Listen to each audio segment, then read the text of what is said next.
그러니까 우리가 하나님의 모양대로 창조됐다는 것은 하나님을 닮았다는 거예요. 인간은 하나님을 닮은 존재.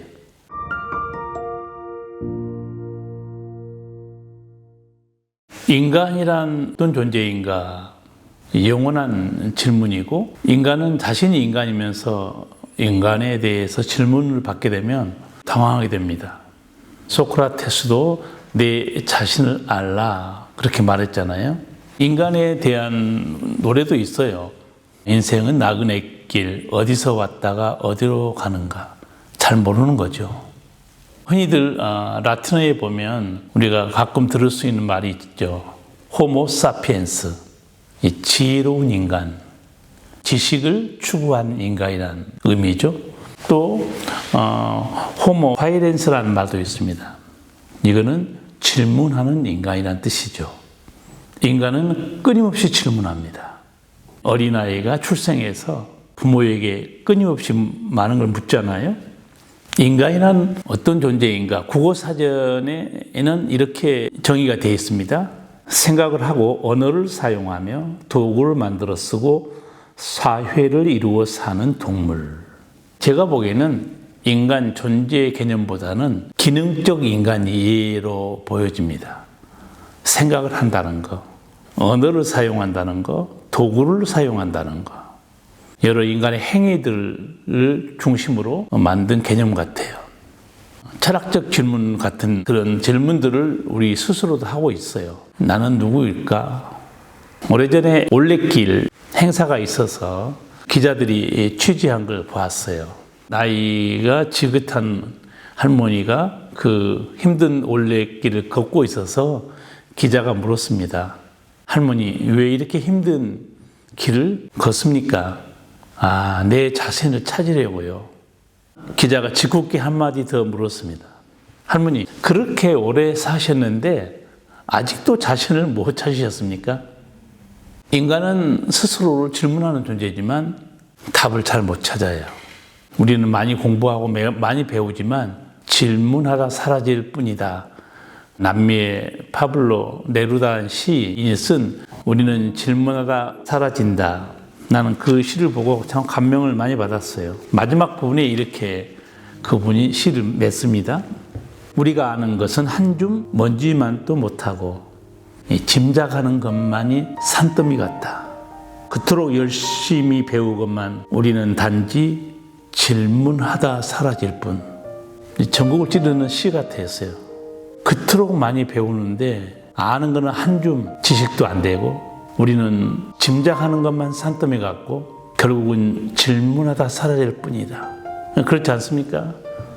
이 시를 읽은 어떤 인간도 이 시인의 이런 시에 대해서 아마 공감하지 않을 수 없을 겁니다.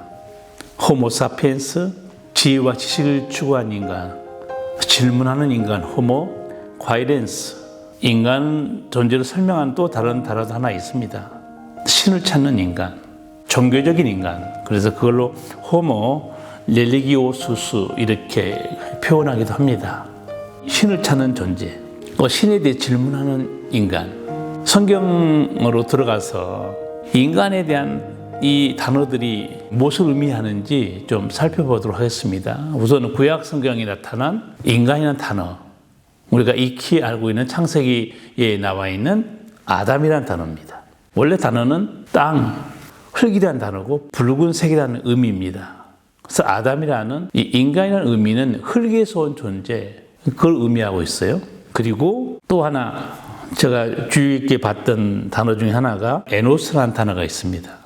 이 에노스라는 히브리어 인간이라는 의미는 연약한 존재, 깨어질 수밖에 없는 존재, 그리고 죽을 수밖에 없는 존재라는 뜻입니다.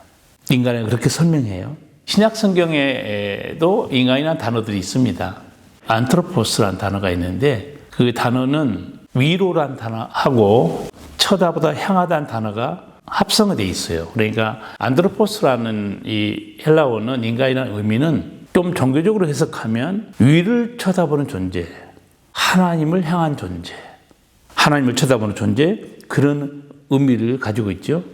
인간을 지칭하는 육체라는 단어도 인간으로 지칭해서 쓰고 있는데, 근데 그 인간이라는 단어는 두 가지가 있어요. 하나는 죄와 사망에 매여 있는 인간 존재를 지칭하는 육체, 사르크스라고 표현합니다.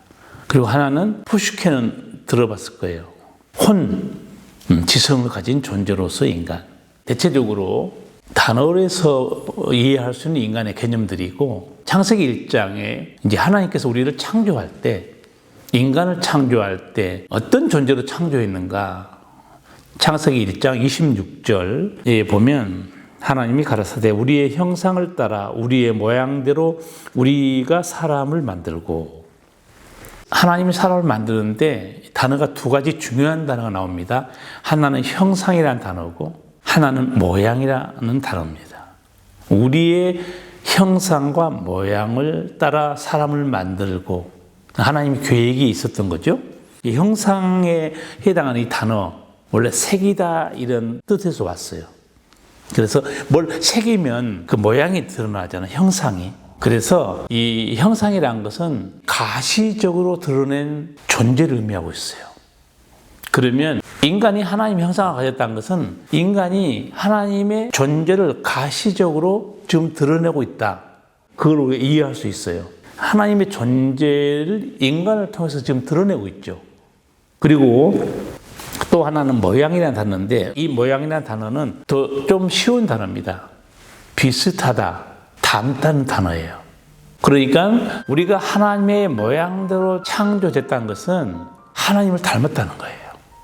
인간은 하나님을 닮은 존재, 닮은 존재로서 하나님의 영이시지만 인간은 가시적으로 드러낸 하나의 이미지, 어떻게 보면 하나님의 대리자, 눈에 보여지는 가시적 존재로서 형상, 그런 의미로 이해할 수 있습니다. 우리가 하나님의 형상이라고 말했을 때는요, 원형은 하나님이시고 우리는 하나의 아이콘, 닮은 하나의 꼴로 볼 수 있습니다. 저도 이걸 보면서 하나님이 원형이시다, 그리고 우리는 사실은 복사본, 그렇게 설명할 수 있겠죠. 모형이다. 그리고 아까 말씀드린 대로 모양이란 이 단어는 닮다, 비슷하다는 단어잖아요. 그러면 우리는 하나님을 닮고 하나님과 모든 면에 있어서 거의 동일한 성품을 가지고 있다, 이렇게 볼 수 있는데, 그러면 하나님을 닮았다는 걸 어디 말씀에서 더 자세히 볼 수 있을까요?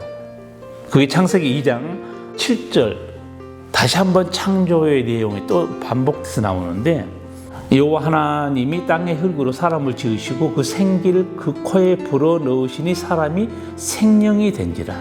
흙에다 하나님이 생기를 불어넣습니다.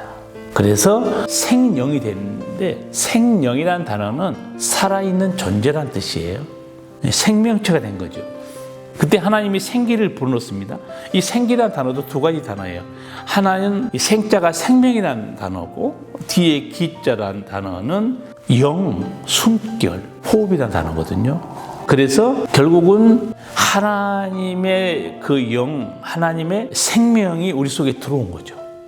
그래서 우리는 하나님을 닮았다고 말했을 때 뭐를 닮았는가? 하나님의 그 생기가 들어왔기 때문에 하나님의 성품을 닮은 거죠. 성경에는 하나님의 성품이 다양하게 설명되어 있어요.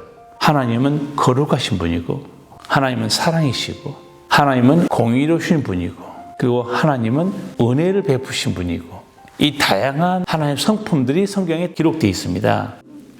즉 다른 말로 하면 인간이 어떤 존재인가를 보여준 말씀이 창세기 1장 26절, 2장 7절이죠. 인간은 하나님의 존재를 닮은 하나의 모형이다. 근데 그 하나님의 존재를 닮았다는 것은 하나님의 거룩한 성품을 닮았다는 것으로 우리가 이해할 수 있는 거죠. 그래서 에베소서 4장 보면 사도 바울이 타락한 우리 인간이 다시 새롭게 되어서 하나님을 닮아야 된다, 그렇게 말씀한 구절이 있습니다. 하나님을 따라 의와 진리의 거룩함으로 지으심을 받은 새 사람을 입으라. 하나님을 따라 의와 진리의 거룩함으로 지으심을 받은 새 사람. 그러니까 하나님의 존재의 성품을 의와 진리 거룩함으로 설명할 수 있고, 따라란 단어는 본받아, 닮으라 그런 뜻입니다. 그래서 하나님의 본래 우리를 창조했던 거룩한 존재 성품을 다시 회복하라고 사도 바울은 말씀하고 있죠. 제가 잠깐 인간이 어떤 존재인가에 대해서 단어를 통해서 한번 보고 근본적으로 인간 존재의 기원과 존재의 특성을 창세기를 통해서 잠깐 말씀드렸습니다. 그런데 성경을 더 보면 결국은 이 인간은 하나님의 형상과 모양을 잃어버립니다. 그게 범죄의 사건이었어요. 타락한 겁니다. 하나님의 생명에서 끊어진 거예요. 에베소 4장에서는 사도 바울이 이 타락한 상태를 하나님의 생명에서 떠나 있도다 이렇게 설명해요. 범죄로 인해서 하나님의 생명에서 인간은 끊어집니다. 아담은 끊어져요. 과연 이 범죄한 인간은 하나님의 형상과 모양을 그대로 유지할 수 있는가? 아니면 잃어버렸는가를 성경은 또 보여줍니다. 결국은 인간은 하나님의 거룩한 형상과 모양을 잃어버립니다. 그 중에 대표적인 게 범죄한 후에 인간에게 들어온 것은 죄악이었고 인간은 죽음에 붙들리고 그리고 원수 마귀의 손아귀에 들어가게 됩니다.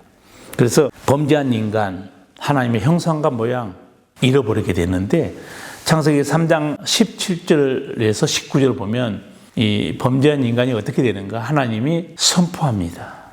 너는 흙이니 흙으로 돌아갈 것이니라. 제가 보기에 참 성경 보면 씁쓸해요. 그 불과 창세기 1장, 2장까지 우리가 하나님 형상을 닮은 존귀하고 거룩한 만물의 영장이었는데 그 바로 뒤에 3장 가서 타락함으로 하나님의 형상과 모양을 잃어버렸다는 사실이 너무 슬프기도 하고 너무 안타깝기도 하더라고요. 그래서 이 흙으로 돌아간다는 것, 이건 죽음에 대한 형벌입니다. 하나님의 형상과 모양이 다 깨지고 거룩함과 의로움도 다 없어지는 상태가 점점점 성경에 기록되어 있어요. 저도 창세기 1장에서 6장 사이에 하나님의 형상과 모양이 어떻게 이렇게 급변하는지 좀 정리해 본 적이 있어요. 창세기 1장 26절에서 하나님이 우리를 하나님 형상과 모양대로 거룩한 존재로 하나님 닮은 꼴로 창조했잖아요. 그리고 타락한 후에 아담이 애를 낳습니다. 성경은 어떻게 그 자식에 대해서 아담이 낳은 인간에 대해서 어떻게 표현하는지 창세기 5장 1절에서 3절 보시면 아담이 130세에 자기 모양 곧 자기 형상과 같은 아들을 낳아 이름을 셋이라 하였고 이 창세기 5장 3절 너무 안타까운 내용 아니에요? 아담이 130세에 하나님의 모양이 아니에요. 자기 모양이에요. 그리고 자기 형상과 같은 아들을 낳았다고 그랬어요. 이제 인간은 더 이상 아담의 후손들은 하나님의 모양과 형상이 아닙니다. 범죄한 타락한 아담의 모양과 형상이 되어버린 거죠. 그 다음에 창세기 6장 가면 그 인간을 죄악에 붙들리고 어려서부터 죄 짓는 인간을 어떻게 표현하는가? 창세기 6장 3절 보면 여호와께서 가라사대 나의 신이 영원히 사람과 함께 하지 아니하리니 이는 그들이 육체가 됨이라. 이 육체라는 원래 단어는요, 밭사라는 단어는 고기 덩어리라는 단어입니다. 고기, 살코기. 사람이 아니에요. 모양만 사람이지 실제적으로는 짐승과 똑같이 된 거예요. 그냥 이 동물과 같은 그런 존재에 불과하다. 그래서 원래 단어는 육체라는 단어는 이 밭사라는 단어가 이 살이라는 의미입니다. 살코기라는 의미예요. 하나님 모양과 형상이 아니에요. 그러면서 창세기 이제 8장 21절 인간은 어떻게 표현하는가? 이는 사람의 마음에 계획하는 바가 어려서부터 악함이라. 마음에 계획한 게 어려서부터 악하다는 게 뭐겠어요? 애들은 착하고 순전하고 깨끗하고 생각하지만 성경은 그렇게 말하지 않습니다. 어려서부터 그 마음이 죄악 가운데 태어났기 때문에요. 그런 악한 게 생각하는 게 전부 악할 뿐이에요. 솔로몬도 그 연구를 많이 한 것 같아요. 전도서 7장 29절 보면 하나님이 사람을 정직하게 지으셨으나 사람은 많은 꾀를 낸 것이다. 하나님이 인간을 정직하게 지었다는 것은 창세기 1장 26절입니다. 거기까지예요. 의롭고 거룩하게 지었어요. 하나님을 닮은 꼴로. 많은 꾀를 냈다. 이거는 타락한 이후의 인간의 모습입니다. 하나님은 우리를 처음에 정직하게 지었다는 거예요. 거룩하게 지었고. 근데 사람이 이 죄가 들어온 다음에는 매사에 악한 궁리 생각 그런 걸 괴유하고 있다는 거죠. 그래서 예레미야 선지자도 인간의 내면 세계를 이렇게 설명합니다. 예레미야 17장 9절 만물보다 거짓되고 심히 부패한 것은 마음이라 누가 능히 이를 알겠느냐. 만물보다 거짓되고 부패한 게 인간의 마음이라는 거예요. 부패하다는 건 썩었다는 단어인데 실제 이 단어는 병과 관련된 단어입니다. 고칠 수 없는 그런 단어예요. 타락한 인간은 못 고칩니다. 고행이나 수행으로 안 돼요. 못 고치면 고칠 수가 없는 거예요. 죄에서 우리가 고침받는 건 다른 길은 없어요. 새 사람을 입는 겁니다. 거듭나는 거예요. 그 길밖에 없어요. 그래서 예수님도 인간 내면에 대해서 마가복음 7장 21절에 이렇게 말해요. 마음에서 나오는 것은 악한 생각과 곧 음란과 도둑질과 살인과 간음과 탐욕과 악독과 속임과 음탕과 질투와 비방과 교만과 우매합니다. 이게 인간이 어떻게 이렇게 타락한 인간이 변했고 실상이 어떠한가를 잠깐 설명드렸습니다.